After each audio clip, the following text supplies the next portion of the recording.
शाम के समय में प्रवचन करने के समय में करने कृपा की गुरु महाराज। देखो, जिनको ध्यान करने का शौक है, रात में जग करके ध्यान करें, आलस सतावे फिर सो जाए, फिर जग करके ध्यान करें। तो रात में जग कर कौन ध्यान करेगा? जो सवेरे भोजन करेंगे, सवेरे सो जाएंगे, वही ना जो रात में जग करके ध्यान करेंगे। भीष्म पितामह के पास दुर्योधन गए और दुर्योधन उड़ाना दी भीष्म पितामह को कि दादाजी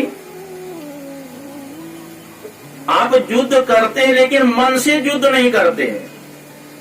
भीष्म पितामह कहा दुर्योधन से, अरे दुर्योधन, मैं 10,000 महारथी को रोज मारता हूं, तब मैं अपने रथ को पीछे करता हूं। दुर्योधन कहते दादाजी और को मारने से क्या लाभ, सिर्फ 5 पांडव को समाप्त कर दिया, किसी को मारने की आवश्यकता नहीं है।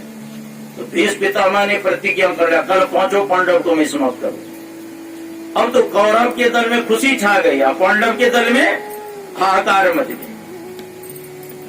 तो भगवान कृष्ण को जब पता चला तो भगवान कृष्ण गए कहा? भगवान कृष्ण गए अर्जुन को, बेटी दत्त। भगवान कृष्ण कहा गए? अर्जुन के पास। कहा अर्जुन तुमको पता है भीष्म पितामह ने प्रतिज्ञा किया कल 5 पांडव को समाप्त कर देंगे। अर्जुन कहते हैं दिन भर युद्ध किया हूं, शरीर में दर्द हो रहा है, मैं अपने जीवन के बागडोर आपके हाथ में रख दिया हूं, क्या करना है नहीं करना आप जानो। भगवान कृष्ण गए द्रौपदी के पास। द्रौपदी से भगवान कृष्ण कहते हैं भीष्म पितामह ने प्रतिज्ञा कर लिया है कल 5 पांडव को समाप्त कर देंगे, क्या तू जीना चाहती है? कहा जब हमारे पति ही नहीं रहेंगे तो मैं जी कर क्या करूंगा, आप चिता रज दीजिए, मैं उसी में जल के भस्म हो जाऊंगा। कहा जलना तो आई, चलो मेरे साथ थोड़ा तीर्थाटन कर।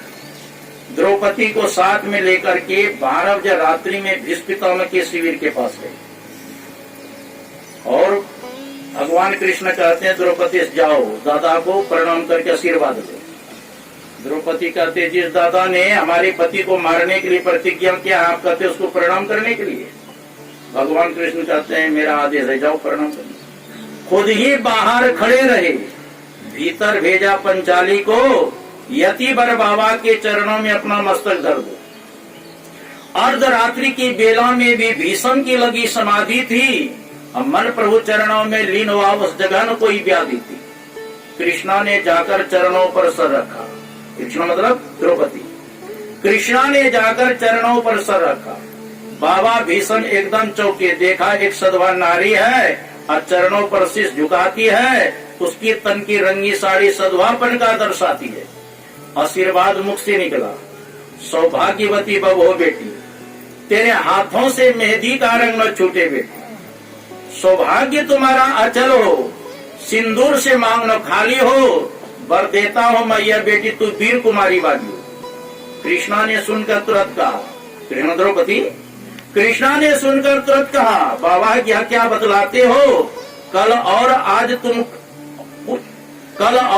कुछ और कहा, अब तुम सत्यव्रती कहलाते हो।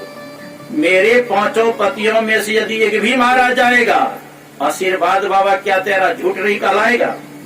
हाथों का मेहंदी रहने दो, साड़ी का रंग उड़ावो ना, और सिंदूर जो मेरी मौत का बाणों से उसे मिटावो ना। अब आया होश पितामह को, हाथों से माला छूट गई, अब प्रभु चरणों में लगी हुई चित्तचूर समाधि टूट गई। बोले बेटी इन प्रश्नों का उत्तर मैं पीछे ही दे पाऊंगा, तेरे स्वभाव का निर्णय भी मैं पीछे ही कर पाऊंगा। एक बात खटकती है दिल में, हैरान जिसने कर डाला, बतलाओ बेटी वह कहाँ छिपा इस जगह तुझे लाने वाला? बूढ़ा होने को आया है पर अभी नहीं गई चोरी, नित नई नीतियां चलती है, तुमसे चोरी मुझसे चोरी। पुत्री तूने मेरे कुल को इतना पवित्र कर डाला, पारा तेरा देता होगा जो विश्व रचाने वाला है। उठकर देखा बाबा ने, दिहोड़ी का दृश्य निराला है, अब पीताम्बर का घूंघट डाले खड़ा हो बोसरी वाला है। चरणों से जाकर लिपट गए, छलिया छलने को आया है, अब भक्तों की रक्षा करने को दासी का वेश बनाया है। कहते हैं द्रौपदी का जूता था पीताम्बर के कोने में, और उर्मे करुणा का भार लिए लगे पीताम्बर रोने में। हे द्रुपद सुता मेरी बेटी, जाओ विजय तुम्हारी है, अब पतियों का बाल न बागा होगा जब रक्षक कृष्ण मुरारी है। जाके राके साइया मार सके न कोई, बालन बाका कर सके जो जगवेरी। मेरा कहने का मतलब है, देखो दिन भर युद्ध करते, रात्रि में भी भीष्म पितामह ध्यान करते।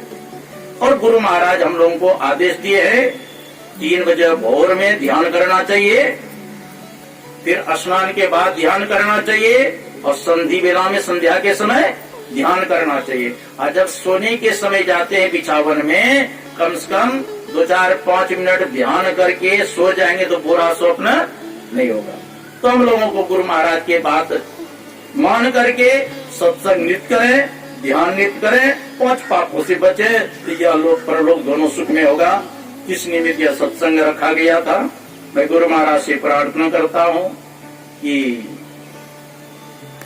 सबका कल्याण हो, खुशी खुशी से शादी हो जाए, सब काम संपन्न हो जाए, शुभ काम होते रहे, और दंपति जीवन सुख में रहे, और यह लोक परलोक दोनों सुख में हो।